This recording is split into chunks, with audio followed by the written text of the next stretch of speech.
Hello friends, welcome to our channel. और आज हम स्टार्ट करते हैं दोस्तों पब्लिक कंपनी के बारे में। ऑल अबाउट पब्लिक कंपनी के बारे में हम बात करेंगे। तो ये अपना चैप्टर चल रहा है टाइप ऑफ कंपनी, और हम छोटी छोटी क्लासेस में आपके लिए ये चैप्टर प्रोवाइड कर रहे हैं। और इस चैप्टर की क्लासेस, नंबर ऑफ क्लासेस अगर आप देखेंगे तो कुछ ज्यादा हो गई है, लेकिन छोटी छोटी क्लासेस हैं। आप एक दिन में हाफ सिलेबस तक कंप्लीट कर सकते हैं इस पूरे सब्जेक्ट का। तो दोस्तों पूरी क्लासेस देखने के लिए आप चैनल की प्लेलिस्ट में जाकर के देख सकते हैं। मैंने एक प्लेलिस्ट बना दी है, setting up business entities and closure new syllabus CS executive programme के लिए।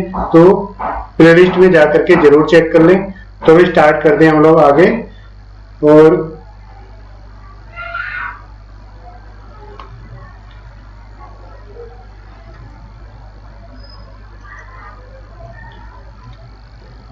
तो गाइस, पब्लिक कंपनी जो गवर्न होती है सेक्शन 2 सबसेक्शन 71 से ये गवर्न होती है।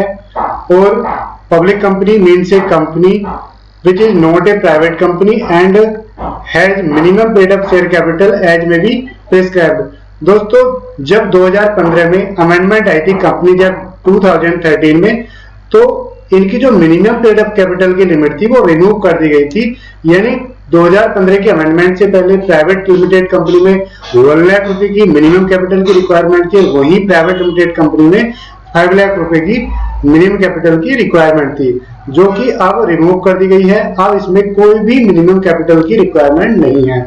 ये दोस्तों ईज ऑफ डूइंग बिजनेस के लिए किया गया था।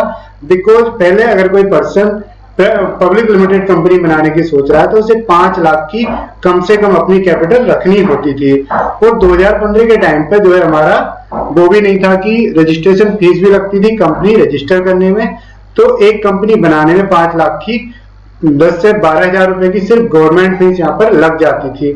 लेकिन वही फ्रेंड्स 2017 के एंड तक गवर्नमेंट ने इस बात को समझा और 2015 में ही ये लिमिट जो है कैपिटल वाली रिमूव कर दी।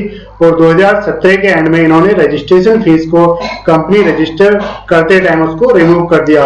और अप टू 15 लाख की अगर आपकी कंपनी की कैपिटल है, वेदर प्राइवेट लिमिटेड है या फिर पब्लिक लिमिटेड है, तो उस पर दोस्तों रजिस्ट्रेशन फीस नील होगी। सिर्फ उस पर स्टैंप ड्यूटी लगेगी। और स्टैंप ड्यूटी आप जानते हैं कि स्टेट गवर्नमेंट का मैटर है, तो वो हर स्टेट टू स्टेट वेरी करती रहती है।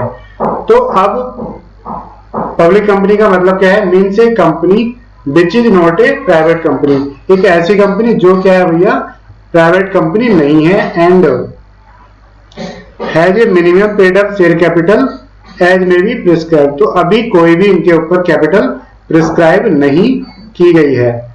ठीक है, तो मिनिमम कैपिटल इसका मतलब कितनी रहेगी अभी हमारी हम अपनी मर्जी से कितनी भी कैपिटल रख सकते हैं, चाहे हम 10,000 रखें या 1 रुपये रखें, लेकिन हम जीरो नहीं रख सकते। कुछ ना कुछ हमें अमाउंट रखना जरूर होगा। ये हम कुछ पहली क्लास में डिस्कस करके आए कि आप जीरो क्यों नहीं रख सकते हैं। तो आप पिछली क्लास देख सकते हैं, आपको एकदम कॉन्सेप्ट क्लियर हो जाएगा। आगे देखते हैं, provided that A company which is subsidiary of a company not being a private company shall B deemed to be public company for the purpose of this act, even where such subsidiary company continues to be private company in its article। दोस्तों section 271 का एक proviso इन्होंने दे दिया। Proviso में बताया गया है कि अगर कोई सब्सिडरी कंपनी है, मान लो कि मैं एक एग्जांपल ले लेता हूँ, एबीसी प्राइवेट लिमिटेड हमारी है। ठीक है, एबीसी प्राइवेट लिमिटेड की होल्डिंग कंपनी है बीसीए लिमिटेड। ठीक है, और बीसीए लिमिटेड ने इसमें होल्ड कर रखा है 55% शेयर। आप जानते होंगे अगर मोर देन 50% की होल्डिंग है तभी कोई कंपनी किसी दूसरी कंपनी की सब्सिडरी कंपनी मानी जाएगी। और जो company more than 50% share hold कर रही है वो कंपनी क्या मानी जाएगी? होल्डिंग कंपनी मानी जाएगी। या फिर मेजोरिटी ऑफ कंट्रोलिंग पावर यानी डायरेक्टर्स वगैरह की कंट्रोलिंग पावर, उस केस में भी होल्डिंग सब्सिडी का रिलेशन आ जाता है। तो प्रोविजन में बताया गया है कि a company which is a subsidy of a company not being private company, यानी एबीसी लिमिटेड एक सब्सिडरी कंपनी है किसकी, BCL लिमिटेड, जो कि ये यहाँ पर बताया गया, जो कि सब्सिडरी है किसकी, जो प्राइवेट कंपनी नहीं है। यानी कोई भी ऐसी कंपनी जो प्राइवेट कंपनी की सब्सिडरी नहीं है, यानी कि पब्लिक कंपनी की सब्सिडरी है, तो उस सब्सिडरी कंपनी को भी इस एक्ट के लिए क्या मान लेंगे, डीम्ड पब्लिक कंपनी मान लेंगे। यानी कि वो डीम्ड पब्लिक कंपनी मान लेंगे, लेकिन जो हमने डीम्ड पब्लिक कंपनी मानी है वो अपने आर्टिकल्स में पब्लिक कंपनी के प्रोविजन नहीं रहेंगे, वो अपने आर्टिकल्स में प्राइवेट कंपनी के प्रोविजन ही रखेगी। यानी यहाँ पर लिखा even where such a company continues to be a private company in its articles, यानी कि वो अपने आर्टिकल्स में वो 268 वाली 2 सबसेक्शन 68 वाली 3 लिमिट अभी भी डाले हुए हैं, मेंबर्स अप टू 200, ठीक है, ट्रांसफरेबिलिटी पे कुछ लिमिट लगा दी है, और कोई भी प्रोहिबिट्स एनी पब्लिक सब्सक्रिप्शन, 3 वाली लिमिट भी यहाँ पर लगाई हुई है। तो भैया अगर हमारी कोई सब्सिडरी कंपनी है जो प्राइवेट कंपनी है और वो किसकी सब्सिडरी है, किसी पब्लिक कंपनी की सब्सिडरी है, तो उसको भी क्या मान लेंगे, डीम्ड पब्लिक कंपनी मान लेंगे। तो डीम्ड पब्लिक यानी पब्लिक और प्राइवेट में डिफरेंस क्या है दोस्तों, कंप्लायंसेस का फर्क पड़ जाएगा। यानी कि जैसे फॉर एग्जांपल मैं बताना चाहूँ, जब हम कोई भी BR पास करते हैं कुछ केसेस में, तो MGT 14 फाइल करना होता है दोस्तों बोर्ड रिजोल्यूशन के लिए भी इन केस ऑफ पब्लिक कंपनी, या फिर आपकी ऑडिट रिपोर्ट वगैरह या डायरेक्टर्स रिपोर्ट वगैरह भी जिस मीटिंग में अप्रूव होती हैं, जो मीटिंग आपकी डायरेक्टर्स रिपोर्ट पर लिखी होती है, उस मीटिंग की भी हमें रिपोर्टिंग करनी होती है MGT 14 में विद इन 30 डेज। तो विद इन 30 डेज हमें रिपोर्टिंग करनी होती है। किस केस में, इन केस ऑफ पब्लिक कंपनी, या तो फिर वो पब्लिक कंपनी हो या फिर डीम्ड पब्लिक कंपनी हो, ठीक है, डीम्ड पब्लिक कंपनी हो, तो ये फर्क पड़ जाएगा। अगर आप यहां पर क्वेश्चन आता है कि जो हमारी ABC प्राइवेट लिमिटेड है, अगर वो सब्सिडरी होती है किसी BCD प्राइवेट लिमिटेड की, तो क्वेश्चन आता है क्या उसको हम अभी भी डीम्ड पब्लिक कंपनी मानेंगे? आंसर इज नो, क्योंकि प्रोविजन में साफ साफ लिखा हुआ है कि अगर कोई कंपनी किसी कंपनी की सब्सिडरी है, किसकी सब्सिडरी है, जो प्राइवेट नहीं है यानी कि पब्लिक है, तभी उसको हम क्या मानेंगे, डीम्ड पब्लिक कंपनी मानेंगे। और दोस्तों अगर गवर्नमेंट कंपनी के केस में मैं बता दूं कि अगर गवर्नमेंट कंपनी जैसे कि DMRC है, Delhi metro rail corporation limited है, तो ये 2 लोगों की नहीं मिलकर बनाई है। यानी इसके मेंबर अगर आप इसकी इंस्ट्रक्शन करके देखेंगे तो central government and Delhi government की ये पार्टनरशिप ज्वाइंट वेंचर में कंपनी बनी हुई है। यानी कि एक तरह से 2 मेंबर है तो प्राइवेट कंपनी हुई, लेकिन अगर गवर्नमेंट मिलकर के कोई कंपनी को बना रहे हैं तो वो डीम्ड पब्लिक कंपनी ऑटोमेटिकली ही मानी जाएगी। और जैसे DMRC प्राइवेट लिमिटेड है, लेकिन इसको डीम्ड हम पहले से मान रहे हैं कि डीम्ड पब्लिक है, और इसकी कोई सब्सिडरी बनती है, यानी ये प्राइवेट है तो इसकी कोई सब्सिडरी बन रही है प्राइवेट लिमिटेड, तो वो भी क्या मानी जाएगी, डीम्ड पब्लिक कंपनी मानी जाएगी।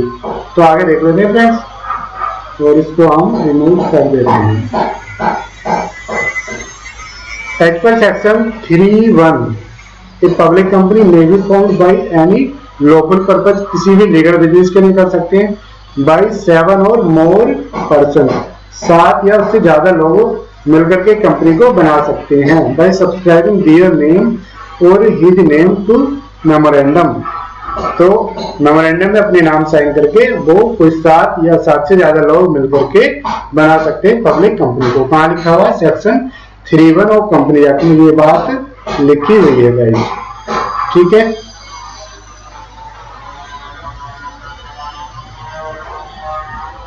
The securities of public company may be quoted on stock exchange.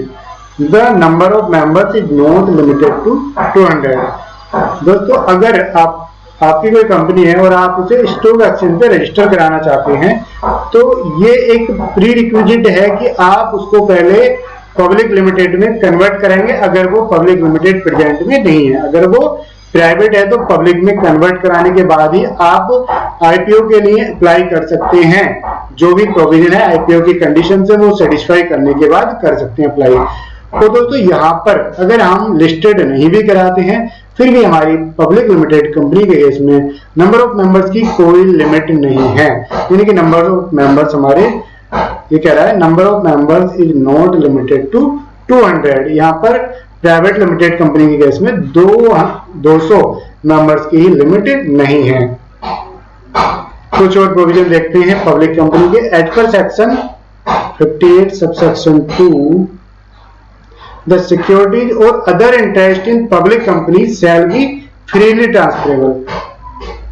Freely transferable का मतलब समझ रहे हैं कि आपने सेक्शन 2 सबसेक्शन 68 में देखा था कि प्राइवेट कंपनी पर 3 कंडीशन लगाई हुई थी कि पब्लिकली कोई सब्सक्रिप्शन के लिए आप ऑफर नहीं दे सकते, ठीक है, और जो restriction on transferability of shares, ठीक है, और मेंबर्स की लिमिट अप टू 200 है, यानी वहां पर शेयर के ट्रांसफर करने पर रिस्ट्रिक्शन लगा रखी थी। रिस्ट्रिक्शन का मतलब कुछ कंडीशन लगा रखी थी। कंडीशन का मतलब कि उन्होंने बोल रखा था कि भाई पहले अगर आप ट्रांसफर करना चाहते हैं तो okay you can do, but आपको पहले कंपनी के एग्जिस्टिंग मेंबर को वो शेयर अपने ऑफर देने होंगे, यानी कि सबसे पहले अगर आप सेल करना चाह रहे हैं, yes you can sell your shares, but आपको क्या करना पड़ेगा, अगर मैं कंपनी का एग्जिस्टिंग शेयर होल्डर हूं तो आप मुझे पहले देंगे, या फिर जो भी कंपनी के बाकी शेयर होल्डर हैं उनको बोलेंगे कि सर हम कंपनी के शेयर सेल करना चाहते हैं, क्या आप परचेज करने में इंटरेस्टेड हो। अगर कंपनी के एग्जिस्टिंग शेयर होल्डर कहते हैं yes we are interested in purchasing the shares, तो उसको उन कंपनी के एग्जिस्टिंग शेयर होल्डर को ही सेल करना होगा। अगर वो नहीं परचेज करते हैं तब वो थर्ड पार्टी को जाएगा। लेकिन पब्लिक लिमिटेड कंपनी के केस में ऐसी कोई कंडीशन नहीं है, वो स्टार्टिंग में भी किसको जा सकता है, डायरेक्ट थर्ड पर्सन को जा सकता है सेल करने के लिए, ठीक है। हाउएवर एक कंडीशन यहाँ पे दी गई है, लेकिन एक अगर however any contract or arrangement between 2 or more person in respect of transfer of security shall be enforceable as a contract. अगर नॉर्मली तो फ्रीली ट्रांसफरेबल है और डायरेक्टली किसी भी थर्ड पर्सन को कर सकता है, लेकिन ये कह रहा है कि अगर जब किसी कोई कॉन्ट्रैक्ट बना रखा है, यानी मिस्टर ए ने,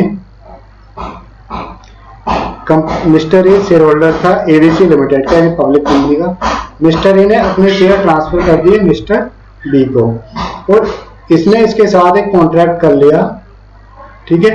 कॉन्ट्रैक्ट में बोला कि बी से कि भाई जब भी तुम अपने शेयर सेल करोगे ना, तुम सबसे पहले मुझे क्या करोगे, मुझे ऑफर करोगे, या तो मुझे ऑफर करोगे या फिर मेरे किसी फैमिली मेंबर को, मी और माई फैमिली मेंबर को ऑफर करोगे, ठीक है, माई फैमिली मेंबर को ऑफर करोगे।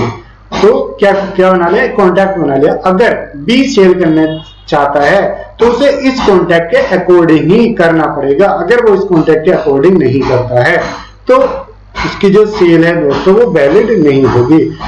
तो ये इसी बात को कह रहा है प्रोविजन में। हाउएवर अगर कोई कॉन्ट्रैक्ट वगैरह बना रखा है बिटवीन 2 और मोर पार्टीज में, तो उनको कॉन्ट्रैक्ट के अकॉर्डिंग ही अपना जो ट्रांजेक्शन है वो इन्फोर्स करना होगा।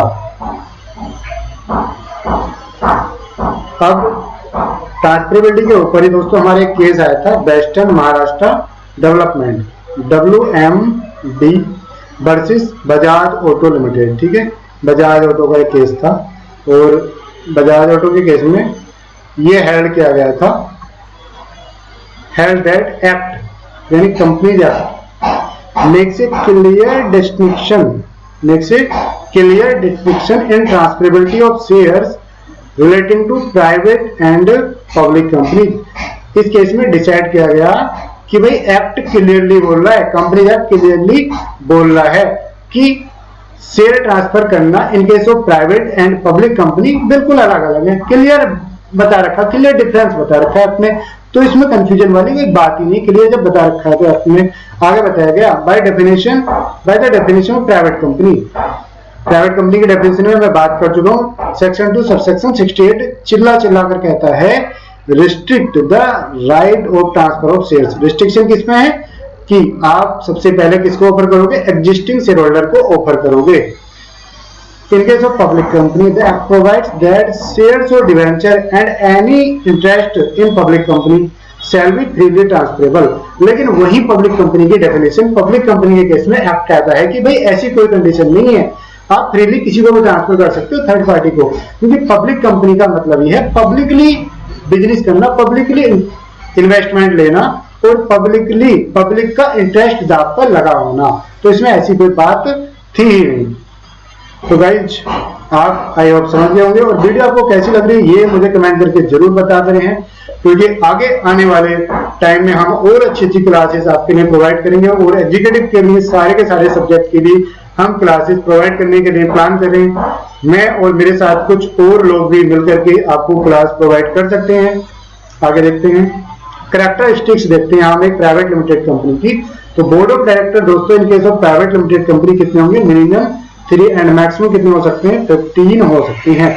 क्या 15 से भी ज्यादा डायरेक्टर हो सकते हैं? Answer yes. The company may appoint more than 15 directors after passing a special resolution.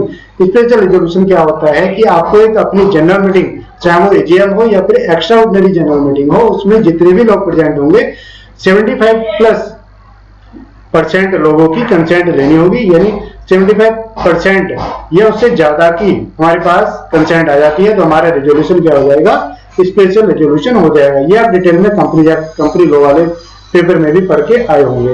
Elected by share holders during the AGM. और दोस्तों किसके द्वारा अपॉइंट किए जाते हैं, इलेक्ट किए जाते हैं डायरेक्टर शेयर होल्डर्स के द्वारा। लिमिटेड लायबिलिटी है, shareholders liability for the losses is limited to their share contribution only. यानी जितने के मैंने शेयर परचेज किए मैं भाई उतने के लिए ही लायबल हूं।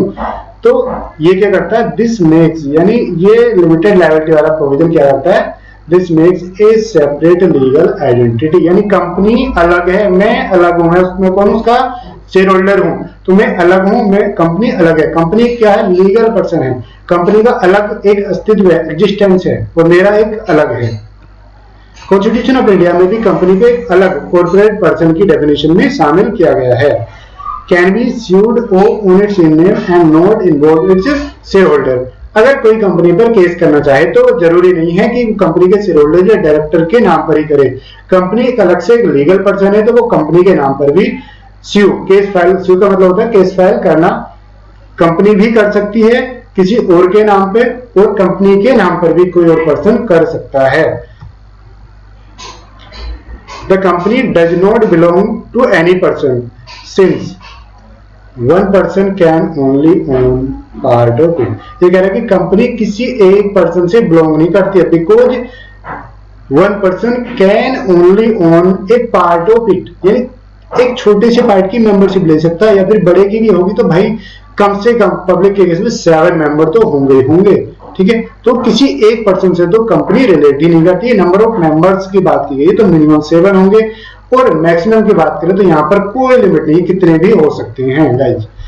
ठीक है, can have as many shareholder as its share capital can accommodate. यानी मेंबर किससे होंगे, शेयर कैपिटल से। जितनी ज्यादा आपकी शेयर कैपिटल होगी उतनी ही ज्यादा आप मेंबर बना सकते हैं। अगर आपकी कंपनी लिस्टेड है तो आपके बहुत सारे मेंबर हो सकते हैं, ऑल इंडिया में या फिर फॉरेन में भी हो सकते हैं गाइस। तो इसको हम इरेज कर देते हैं।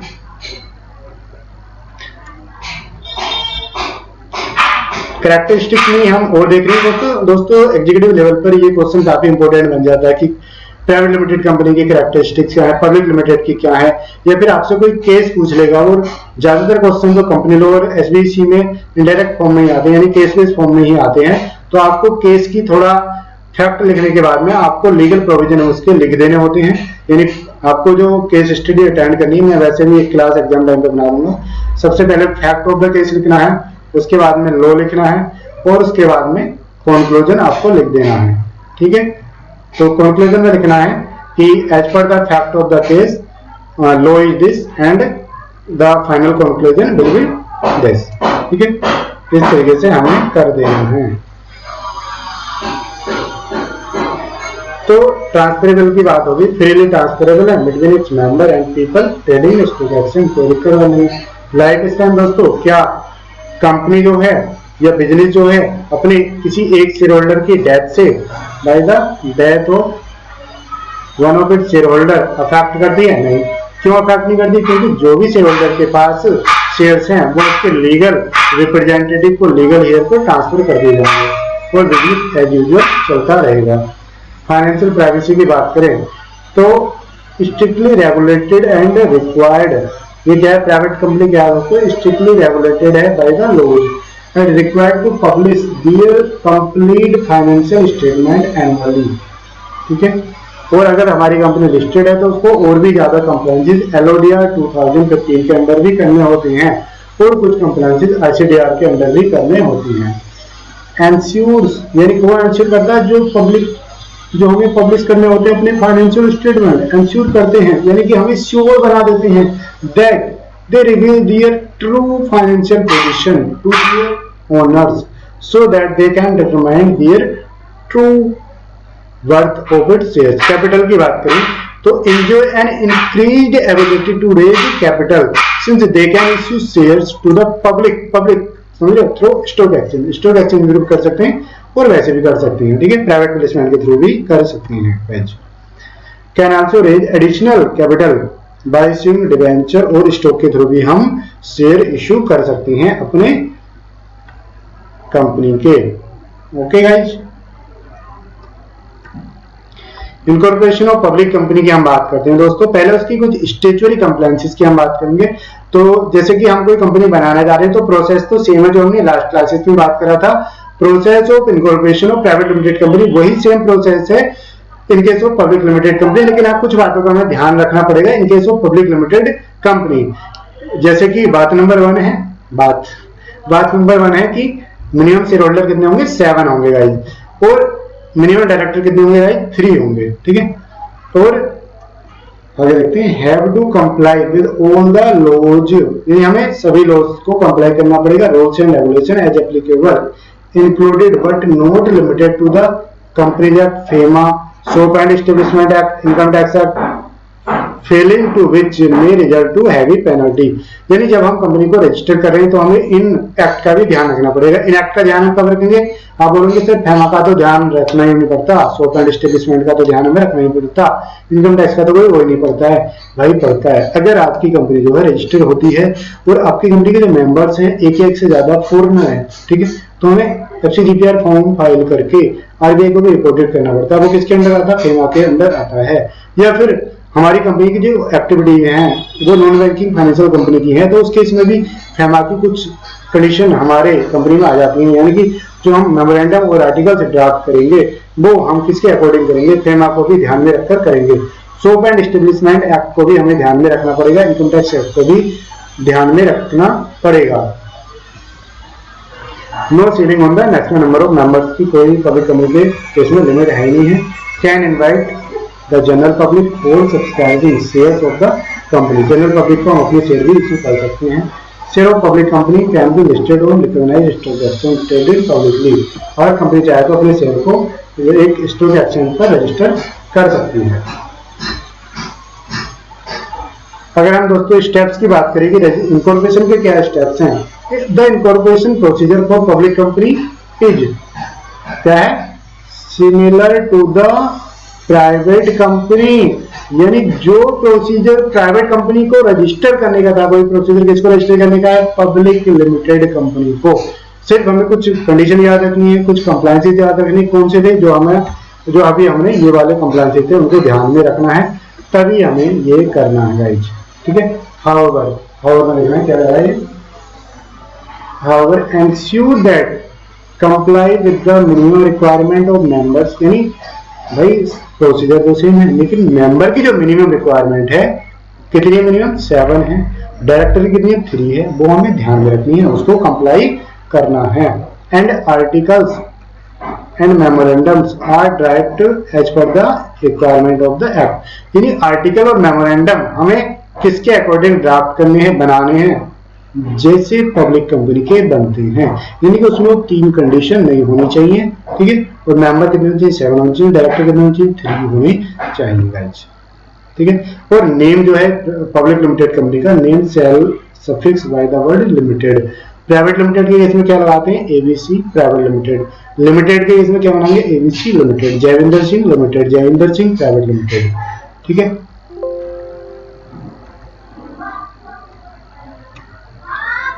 तो गाइस ये हमारा हो गया है पब्लिक कंपनी को रजिस्टर करने का। अगर आप प्रोसीजर देखना चाहते हैं तो आप लास्ट क्लास जरूर देखें, मैंने चैनल में प्लेलिस्ट बना दी है दोस्तों, प्लेलिस्ट को आप जरूर रेफर करें तो आपको काफी अच्छा लगेगा। तो इस क्लास में इतना ही। आगे क्लास में हम बात करेंगे ओपीसी के बारे में, ऑल अबाउट ओपीसी के बारे में बात करेंगे। उसके बाद लेडी कंपनी, उसके बाद प्रोड्यूसर कंपनी की बात करेंगे और उसके बाद ये चैप्टर हमारा फिनिश हो जाता है। इसके बाद हम नेक्स्ट चैप्टर की बात करेंगे।